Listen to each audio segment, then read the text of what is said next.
সবাইকে শুভেচ্ছা। আজকে আমরা দ্বিতীয় খণ্ডের তৃতীয় অধ্যায় পার্ট 2 থেকে আলোচনা করছি প্রসবোত্তর সেবা।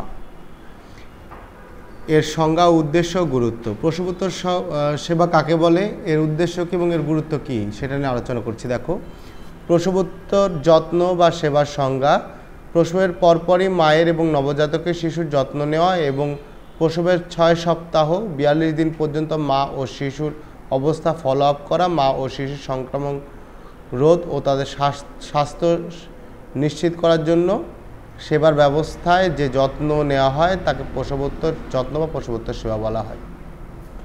তার মানে বাচ্চা ডেলিভারি হওয়ার পর থেকে শুরু করে 42 দিন পর্যন্ত মা ও শিশুর যে যত্নটা নেওয়া হচ্ছে তাকে প্রসবোত্তর যত্ন বা সেবা বলা হচ্ছে। এর উদ্দেশ্য ও গুরুত্ব: প্রসব পরবর্তী মা ও শিশুর সুস্বাস্থ্য নিশ্চিত করা। প্রসবের পরে মা ও শিশুর যেন স্বাস্থ্য ঠিক থাকে সেই সুস্বাস্থ্য নিশ্চিত করা হচ্ছে প্রধান উদ্দেশ্য। প্রসব পরবর্তী সময় শিশুর স্বাভাবিক পরিবর্তন মূল্যায়ন করা। আচ্ছা, প্রসবের পরে শিশুর স্বাভাবিক যে পরিবর্তন, কিছু পরিবর্তন ঘটে না, বাচ্চা যখন পেটে থাকে তখন একরকম থাকে, পৃথিবীতে আসার পরে আরেক রকম অবস্থা তৈরি হয়। এই যে তার পরিবর্তন হচ্ছে, এই পরিবর্তনটা নিশ্চিত করা। মা ও শিশুর শারীরিক সমস্যা নিরূপণ করে প্রয়োজনীয় ব্যবস্থা দেওয়া ও প্রয়োজনে রেফার করা।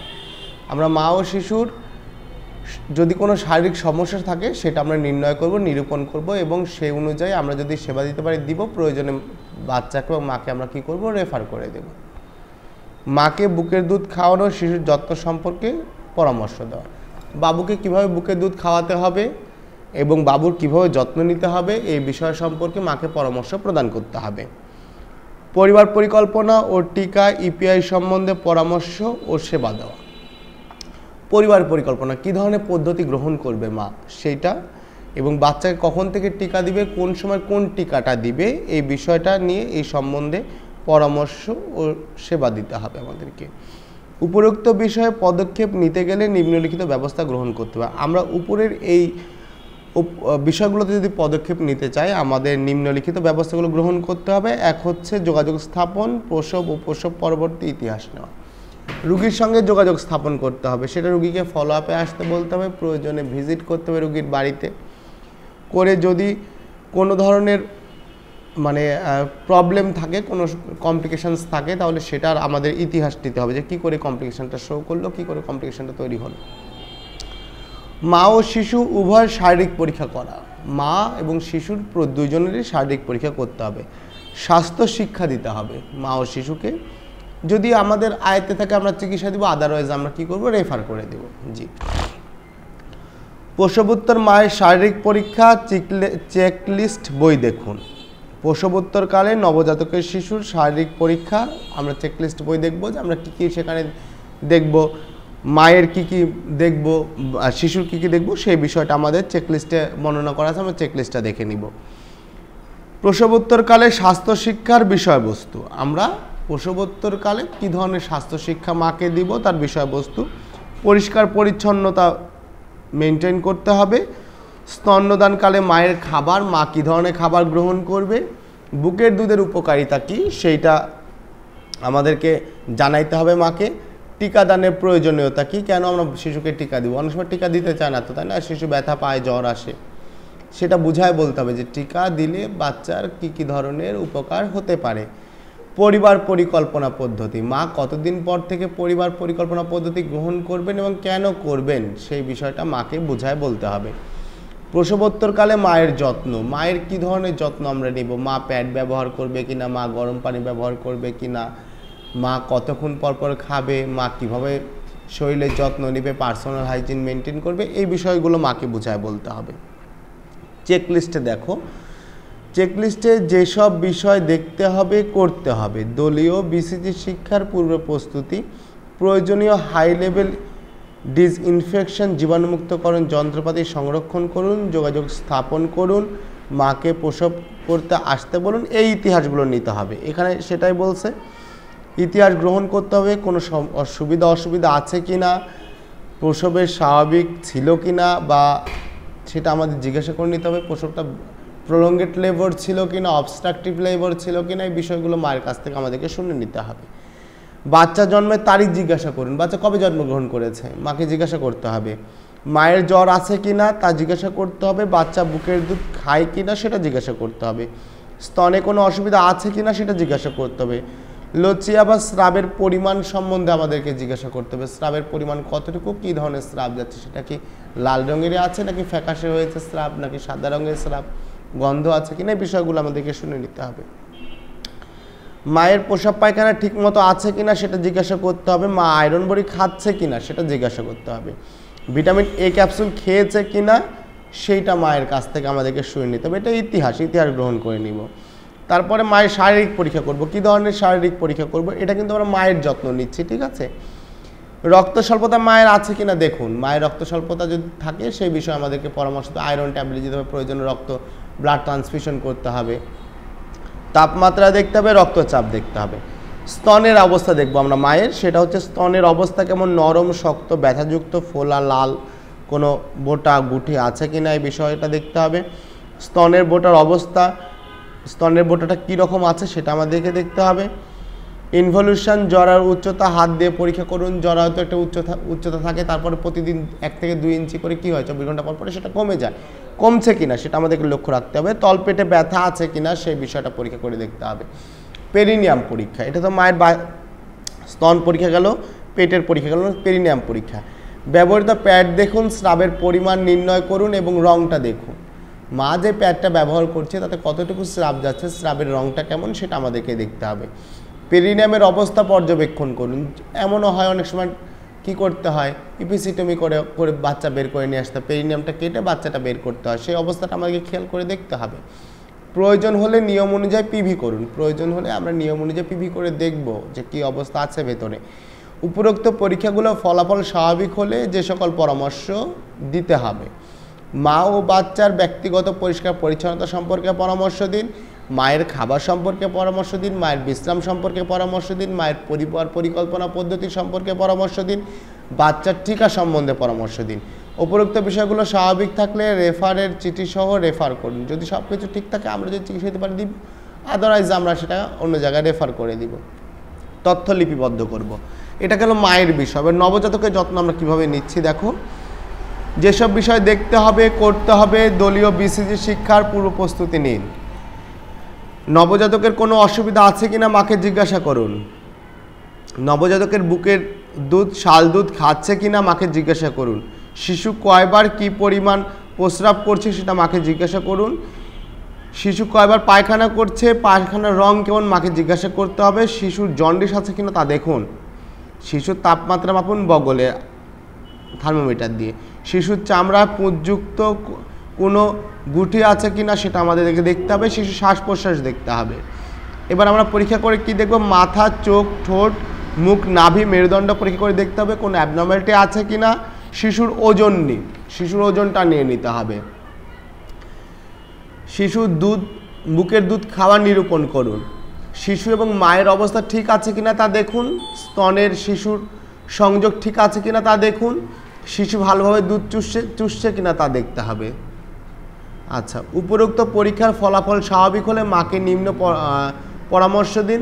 6 মাস পর্যন্ত শুধুমাত্র বুকের শাল দুধ খাওয়াতে বলতে হবে, নাভির ঠিকমতো যত্ন নিতে বলতে হবে, শিশুর পরিষ্কার পরিচ্ছন্নতা বজায় রাখতে বলুন। 6 মাস বয়স থেকে নিয়মিত টিকা দিন, নিরাপদ পরিবেশ এবং শরীরের তাপমাত্রা বজায় রাখতে বলুন। কোনো ধরনের অস্বাভাবিকতা পাওয়া গেলে নোট সহ ডাক্তার বা হাসপাতালে রেফার করুন। বাচ্চার পর্যবেক্ষণ তথ্যগুলো লিপিবদ্ধ করুন। তাহলে আজকের পাঠ থেকে আমরা কি জানলাম? আজকের পাঠ থেকে জানলাম প্রসবোত্তর যত্ন কী, এর উদ্দেশ্য কী, গুরুত্ব কী, এবং প্রসবোত্তর যত্নে মায়ের কী ধরনের ইতিহাস নিতে হবে, মাকে কী ধরনের পরামর্শ দিতে হবে, শিশুর কী ধরনের ইতিহাস নিতে হবে, শিশুর কী ধরনের পরামর্শ দিতে হবে। তাহলে আগামী দিন এই পাঠটা পড়ে আসবে। ধন্যবাদ সবাইকে। তাহলে আমরা গত ক্লাসে মক্সিফ্লক্সাসিন সম্বন্ধে আলোচনা করেছিলাম। আজকে আমরা 3rd জেনারেশন সেফালোস্পোরিনে যাচ্ছি। দেখো, সেফালোস্পোরিনের প্রথম ড্রাগ হচ্ছে সেফিকজিম নিয়ে আলোচনা করছি আজকে। সেফিকজিম বাজারে 200 mg, 400 mg ট্যাবলেট ক্যাপসুল পাওয়া যায়, তাই না? আচ্ছা, তার সাথে পাওয়া যায় সিরাপ, পাওয়া যায় কত? 120 mg পার 5 ml সিরাপ পাওয়া যায়, তাই না? 125 mg পার ml পিডি পাওয়া যায়, মানে পেডিয়াট্রিক ড্রপ পাওয়া যায়, ইনজেকশন পাওয়া যায় না। ঠিক আছে,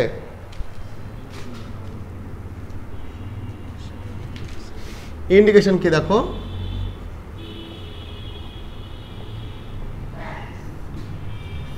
ইউটিআই। ইউটিআই মানে কি? RTI, SSTI, pneumonia,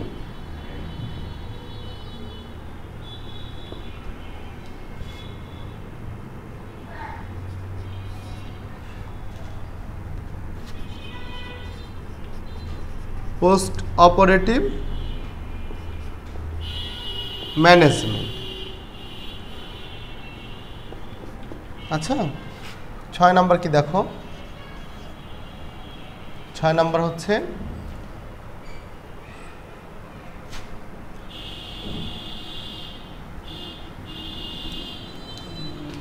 typhoid fever.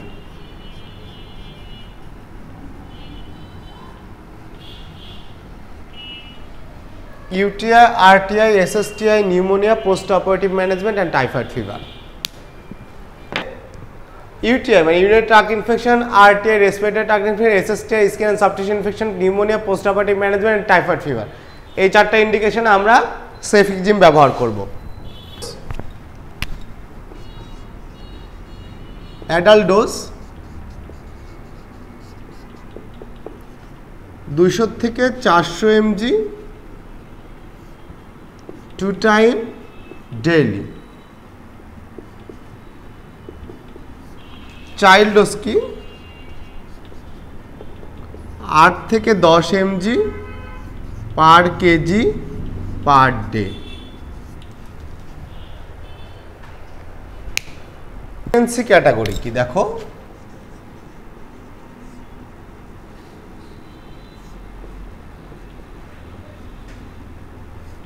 Pregnancy category হচ্ছে সি, তবে সেফ দেওয়া যাবে। আচ্ছা, সি হলেও এটা দেওয়া যায়। Contraindication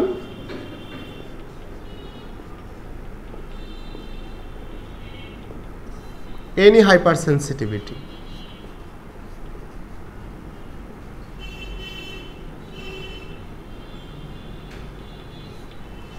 brand name. Brand name কি দেখো, ব্র্যান্ড নেম কি? সেফ 3, তারপরে ট্রায়োসিন, এই নামে বাজারে পাওয়া যায়।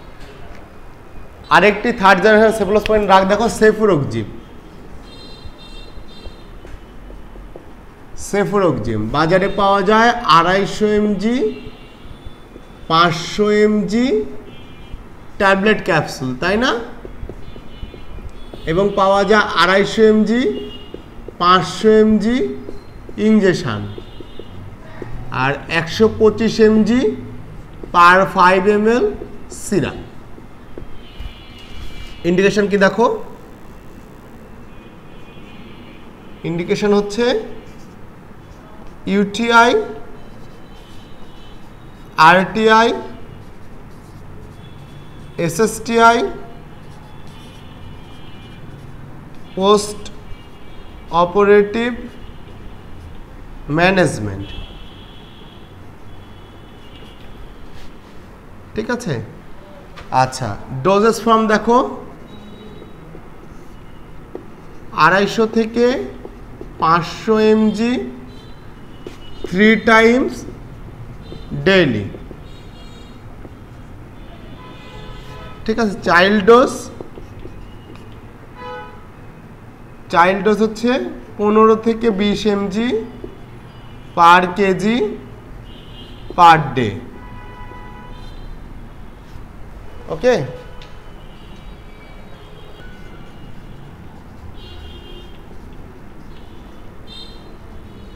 B, pregnancy category B.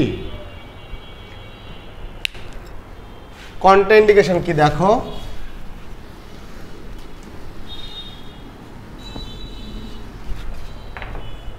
Contraindication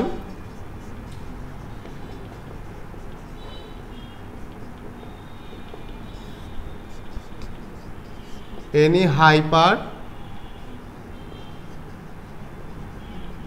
sensitivity. Brand name কি? সেফোরটিল। তারপর কি আছে? সেফুরক্স।